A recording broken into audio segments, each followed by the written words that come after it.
नमस्कार, आप देख रहे हैं भारत न्यूज टीवी और मैं हूं आपके साथ मानवी ठाकुर। शुरुआत करते हैं आज की खास खबरों के साथ। कांग्रेस नेता सुनील केदार, सांसद श्याम कुमार बर्वे और कामठी मौदा विधानसभा क्षेत्र के प्रमुख कांग्रेस नेता सुरेश भौयर के नेतृत्व में मौदा एसडीओ ऑफिस पर किसानों का भव्य मोर्चा निकाला गया।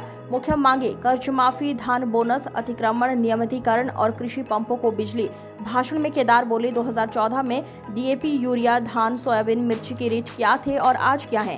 गांव-गांव में बोर्ड लगाओ, बीजेपी का झूठ बेनकाब करो। मोर्चे में किसानों, युवाओं और महिलाओं ने भारी संख्या में भाग लिया। भारत न्यूज टीवी से विदर्भ संवाददाता हंसराज के कृषीप्रधान देशामध्ये शेतकऱ्याला आपल्या मागण्या मांडण्यासाठी रस्त्यावर यावं लागतं, बेपद्धती अन्याय सहन करतो, त्याच्यापेक्षा दुसरं त्याचे दुर्भाग्य काय असू शकत.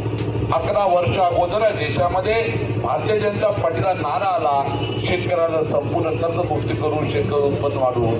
मी विचारतो आपल्याला सगळ्याला, मी तर म्हणेन प्रत्येक सरपंच, प्रत्येक गावात, प्रत्येक व्यक्तीने आपल्या गावामध्ये जाऊन एक मोठा बोर्ड लावावा आणि त्या बोर्डावर लिहून काढावं, या ह्या देशामध्ये 2014 मध्ये डीएपीचा काय भाव होता, युरियाचा काय भाव होता ना, काय भाव द्या लिहून काढला पाहिजे आणि ते भाव त्या लोकांना दाखवले आहे आणि मग त्याच्यासोबत हे लिहून काढलं पाहिजे की 2014 मध्ये सोयाबीनचा भाव काय होता, 2014 मध्ये त्या ठिकाणी आपल्या धानाचा भाव काय होता, 2014 मध्ये मिरचीचे काय भाव होते.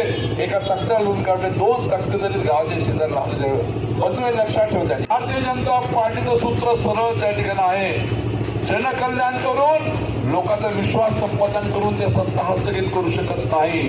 त्यांच्या मागे एकमेव आहे, सत्तेचा दुरुपयोग करा, विरोधकाला त्याने संपवून टाका, कोणाला जेलमध्ये टाका, कोणाला केसेस लावा, कोणाला कर्जबाजारी करा, कोणाचं जीवन उद्ध्वस्त करून टाका.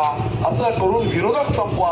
विरोध संपवू शकत नाही ते, तर विरोध संपवण्यासाठी काम करावं लागते, लोकांच्या मनात जिंकायचे त्या ठिकाणी असतात. हे विरोध संपवू शकत नाही, हे विरोधक संपायला निघालेले आहे. पण आता यांचा विषय संपल्याचं माझ्या ठिकाणी आहे. मला विश्वास आहे त्या नागपूर जिल्ह्यामध्ये येणाऱ्या 4 महिन्यांचे त्या ठिकाणी निवडणुका होतील. स्थानिक स्वराज्य संस्था निवडणुकात भूतना भविष्य 2019-20 मध्ये जे चित्र पालवतं त्याच्यापेक्षा जास्त दुप्पट मतदार लोक यामध्ये टाकणार आहे आणि त्याला धडा शिकवणार आहे.